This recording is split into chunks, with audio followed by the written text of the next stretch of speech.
Hey, welcome back, it's Michelle. And Miguel. And this is part 2 of the Duwende character design challenge.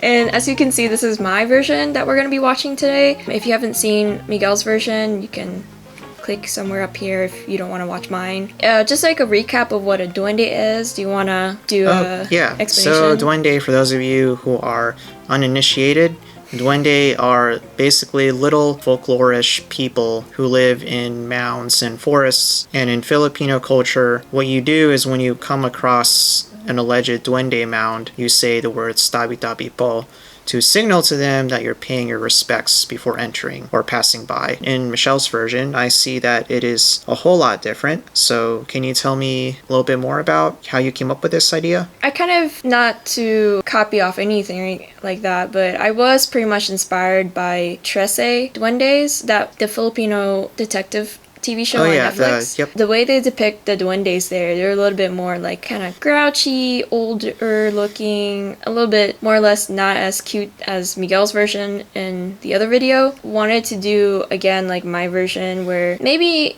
I could still make it cutesy, but there's this weird like grubbiness to my character. I don't know how to describe this. I try to sort of have the Filipino elements, whether it's like a little mini vest shirt thing, his little like beer belly, and then like just ripped pants. They're pretty modern, I guess. And then your chinelos, the flip-flops. Chinelas,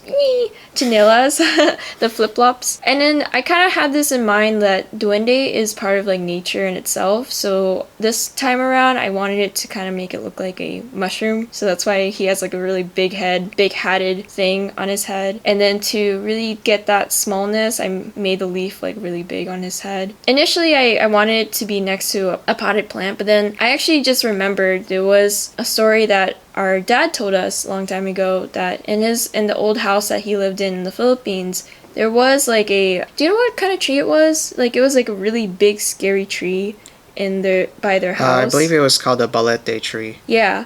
And like they actually had this really scary tree, and like our dad would describe how it used to scare him a lot because it just looked so creepy. So they would do the tabi-tabi po there. I think we'll put the picture up here somewhere because it's really creepy. Trees are so scary, but it's kind of funny that my dad thought there would be some kind of creature there, like a duende, that would be small enough to live inside of this tree, who knows. So that's why I put a tree in the background this time instead of like a potted plant. But yeah, so this is my process. Do you have any thoughts on my version? I think it's quite clever because I can imagine this duende disguising itself as a mushroom, just like dig a little hole and like plop, and then its mushroom head would stick out. So I thought that was clever. I think it's very unique. I do like this version. I mean, I'm proud of my version, but I also like your version too. It's unique and cute in its own way. Thanks. So yeah.